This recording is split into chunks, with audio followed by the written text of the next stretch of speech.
تو کہنے لگی کہ یہ امیرُ المومنین نے کہا، اٹھ کے حاضر ہوئی، کہا حضور میں عراق سے آئی ہوں، میرا خامد فوت ہو گیا، میری 5 بیٹیاں ہیں، وظیفہ لگا دے۔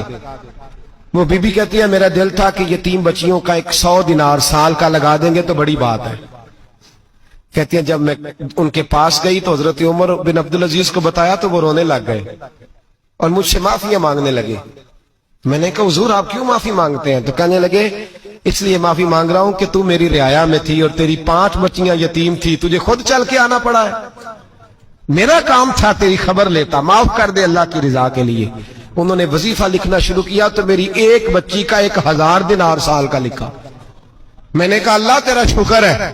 پھر دوسری بچی کا 1000 لکھا تو میں نے کہا اللہ تیرا شکر ہے۔ تیسری کا 1000، چوتھی میں نے کہا شکر ہے۔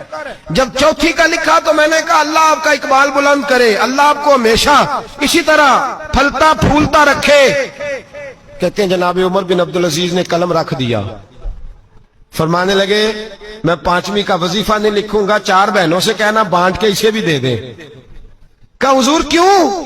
آپ فرمانے لگے جب تک تو اللہ کا شکر ادا کر رہی تھی میں بھی رب سے جڑا ہوا تھا اور اللہ سے ڈر کے لکھ رہا تھا، اب تو نے میری تعریف کی ہے، اب میری ذات آ گئی ہے، اب میں اگر یہ وظیفہ لکھوں گا تو اس سے اللہ راضی نہیں ہوگا، اس سے میرے نفس میں ریا پیدا ہوگی، اب میں 5ویں کا نہیں لکھوں گا، جا اور جا کے عراق کے گورنر کو دے۔ بی بی کہتی ہے میں گھوڑے پہ بیٹھی اور میں چند دنوں کے بعد عراق پہنچی۔ جب سویرے آ کے میں نے والی عراق کو رکا دیا تو وہ چیخ مار کے رویا۔ میں نے کہا کیا ہوا؟